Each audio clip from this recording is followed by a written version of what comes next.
Guys, the summer months are here, which means is that recruiting is going to very much take center stage of what your team does before the season starts, and coaches are focusing on the season and not every day recruiting as hard as they would be doing during the summer months. Yesterday, On3 came out with some of their top rankings, and I want to start off with this is because the Louisiana recruiting class as a whole in the 2027 season could be magical. Guys, in that 2027 class, you have 4 players that are 5 stars that are there. Actually, you have 5. Excuse me. You have Zyron Forstall from Jesuit, the edge rusher. You have Elijah Haven that's in there. You have Ahmad Hudson. You have Eston Royale that is in there. You have other situations like Albert Simeon, who is the interior offensive lineman at Sam Houston in Lake Charles. You have a lot of situations where you have top-level dudes in your state in 2027. You got the number 2 player in the country in Zyron Forstall out of New Orleans and Jesuit, the edge rusher. You have what is and could be the top overall quarterback in Elijah Haven. You have Ahmad Hudson out of Ruston. You have Easton Royale.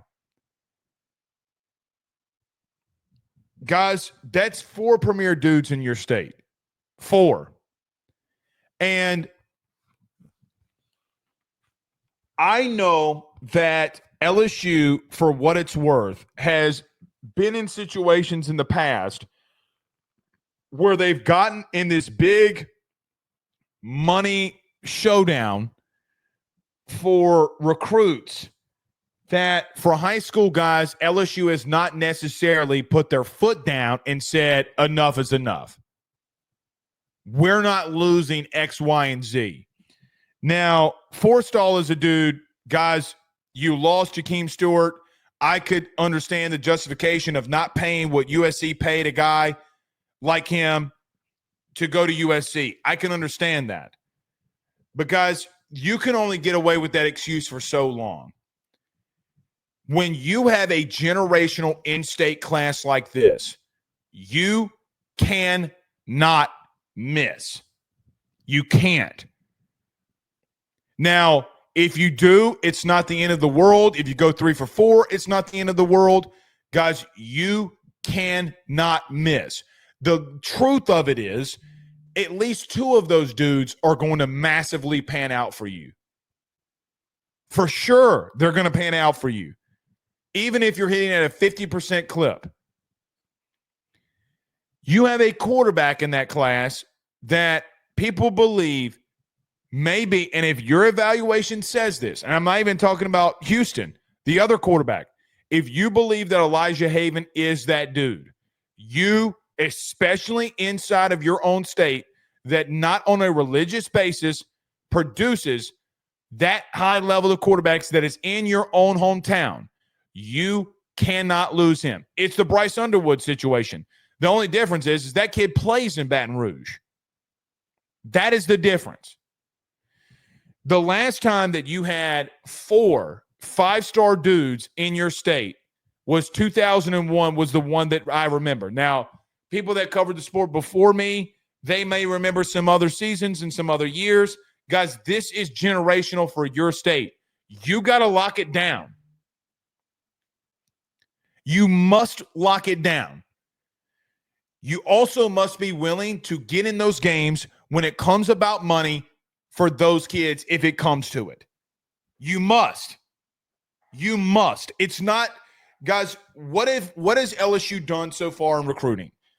From a money aspect, they have gone out and they have spent the money in some situations like DJ Pickett, that's one, but they went out and showed this year that they can go out and spend money. They decided to go out in the portal and spend it. I'm not saying that's not the way that you can't. I'm not going to say you can't win by doing that if you bring enough high-level players in. But the way that teams are structured in today's game is having high elite level recruiting classes, especially for you when you can lock the state down. You got to put your foot down from a high school. You can't let two of those dudes, hell, quite frankly, you can't even let, in my humble opinion, one of those dudes leave.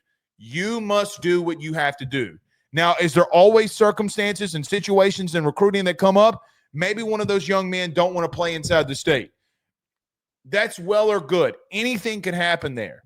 But from a regional standpoint, where you can control what you can control, you have to do what you got to do. Elijah Haven, guys. Elijah Haven. Without a doubt. There's no questions about that. You know what you have to do there. Forstall, you know what you have to do there if it comes to it. Because the number 2 player in the country, this isn't like that we're talking about a guy that's a borderline 5-star, high 4-star. They think that Forstall might be the best player in the country. Now, do your own evaluations, and we could agree to disagree. The kid's a dude. Elijah Haven, I think, is going to be a dude. Royale, you have a quarterback and wide receiver. Both are in the top 17 of in the rankings. What do you think? Terrace Marshall was a 5-star. Jamar Chase at the end of it all was a 5-star. I mean, Terrace Marshall had a damn good career. He was hurt a little too much, but he had a damn good career. Here, Jamar Chase is Jamar Chase. Those are two guys like you just could not lose. It's the same situation here. When you talk about an edge rusher, when you talk about a quarterback, when you talk about a tight end that could be generational, when you talk, and I even talked about Ahmad Hudson, when you talk about Easton, when you get to those guys, those are game changers. Those are national championship cornerstones.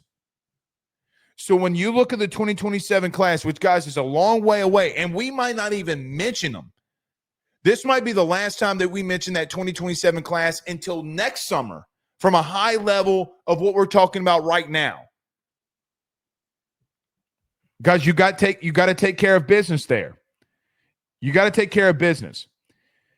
You got multiple offense and defensive linemen, even in this upcoming recruiting class, that you got to take care of. Guys, Lamar Brown's the number 1 player in your state out of Baton Rouge. And you've already lost one kid right now from inside your city limits. That being Blaine Bradford. You cannot lose the other one. So the situation that I just talked about 2027, you actually are in to some extent in reference to Blaine Bradford wanting to leave the state. Now, I have made my peace with it. I've said what I've said, and I still think you got to find a way to flip him. You got to. At that position, you must, because safety has been very bad for you. Very bad for you. But it's not as if that LSU has lost his safety and hasn't overcome it. But they also went out and got guys like Jamal Adams and Grant Delpit. Guys, those dudes didn't suck. So you might lose someone in the sense, and now his name slips in my mind. Who's the kid from Woodlawn that left? God dog it. It was on the forefront of my mind. Somebody in the comments is going to tell me. It's on the forefront of my mind. Landon Jackson. But when you lose a Landon Jackson, you were able to go out and get a superstar.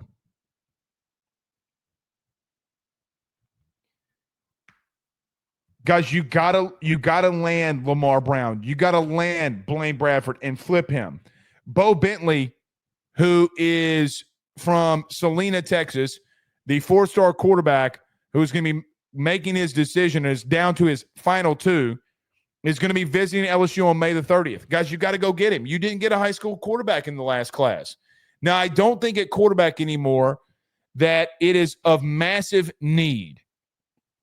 I don't know if it's of massive need. Now, I would say some of the big quarterbacks that are in the SEC this year, none of them transferred.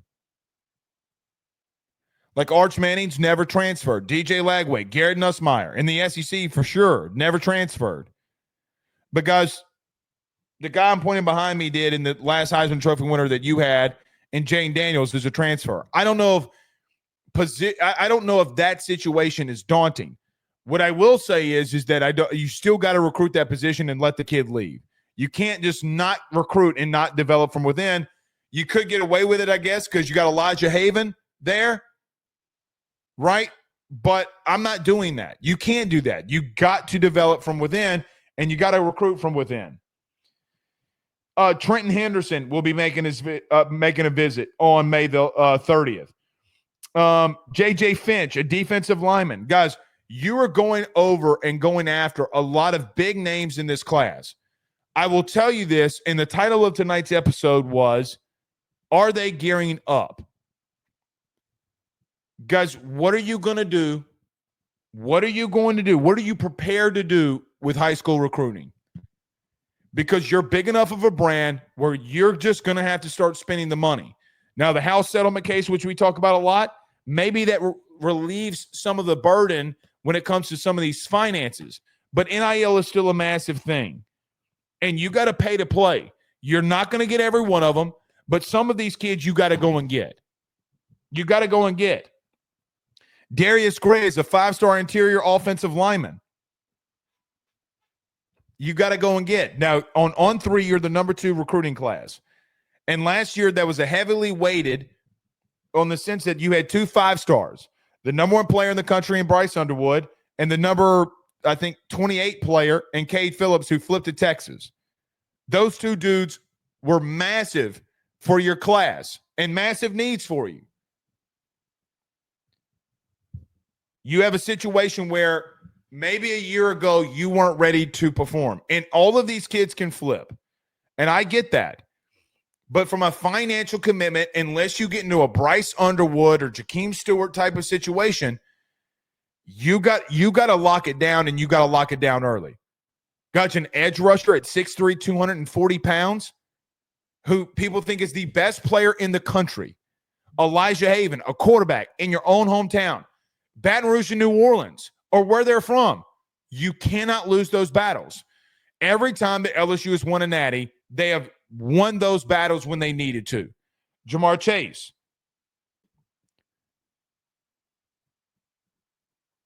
That should just be enough. That should just be enough.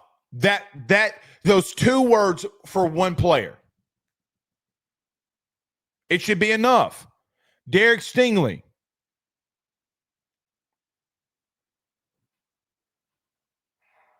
It should be enough.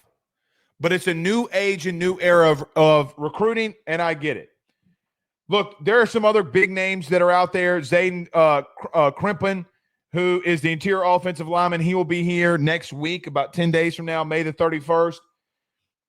J.J. Finch, I mentioned, 6'3", 260-pound defensive lineman out of Indianapolis. You and Bama are the ones recruiting him the heaviest. Maybe the Bama offer and going after guys maybe doesn't hold the same weight when Saban was there, but you are. And then you have receivers that are still out there like Booby Feaster. And I don't know if A&M doesn't lead there right now.